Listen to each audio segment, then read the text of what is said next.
Henry VIII was named Defender of the Faith by Pope Leo X. 10 years later, Henry was excommunicated by the Catholic Church. How did he manage that? Hi, my name is Gail Neal, and this is Jesus Stories, where we find out about Christian history and about heroes of the faith. Henry VIII was a genuinely pious man. He wanted to please God, and he believed that the Tudor dynasty reigned because it was God's will.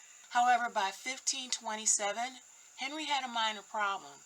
He had no male heir to the throne. His wife, Catherine of Aragon, had borne him several children, but only one, a girl, had survived. Since it was God's will that a male heir be produced, Henry appealed to Pope Clement VII to annul his marriage to Catherine. Suddenly, Henry's small problem became a big problem. Henry needed Clement's approval for the annulment from Catherine, but Clement was on his way out of the Vatican as Henry's request came in. The Holy Roman Empire, which was a secular entity completely separate from the church, the Holy Roman Empire had just attacked and destroyed Rome, and Clement was on the run. The title of Holy Roman Emperor belonged to King Charles V of Spain, who just happened to be Catherine's nephew.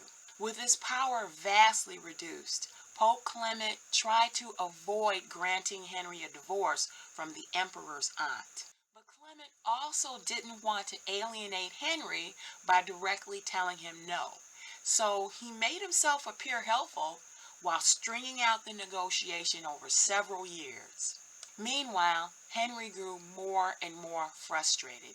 He still needed a male heir, and he hoped to make that happen with his new crush, Anne Boleyn. Turns out Anne was a closet Protestant. When Henry confronted her about her opposition to the church, she introduced him to Protestant writings that called the Pope an enemy of God.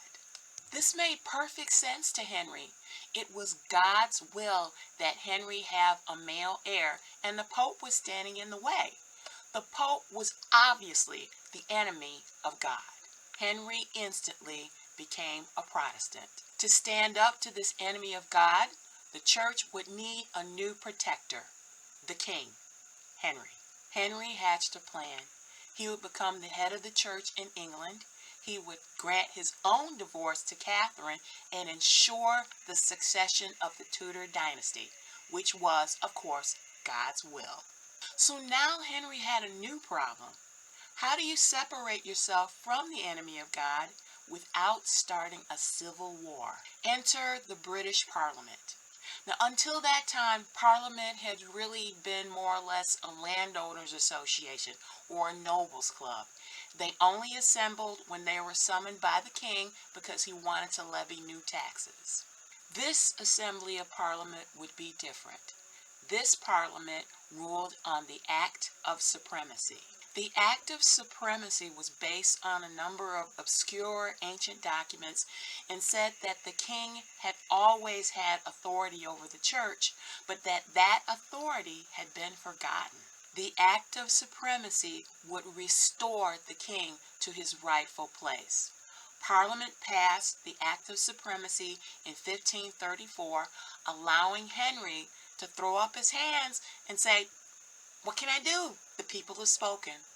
This idea of the king being responsive to the will of the people would come back to bite future monarchs, but Henry apparently didn't think it through quite that far. Henry was now the head of the Church of England. He annulled his marriage to Catherine and married Anne, who bore him no son. Catherine had given him Mary. Anne gave him Elizabeth. Henry's third wife, Jane Seymour, gave him Edward in 1537. Unfortunately, Jane passed away shortly after giving birth to Edward. Henry would marry 3 more times before passing away in 1547, secure in the knowledge that the future of the Tudor dynasty was secure in 10-year-old Edward. Henry didn't live to see that his only surviving son, Edward, would fall ill and die of tuberculosis before his 16th birthday. Edward never had a chance to marry or to have any children.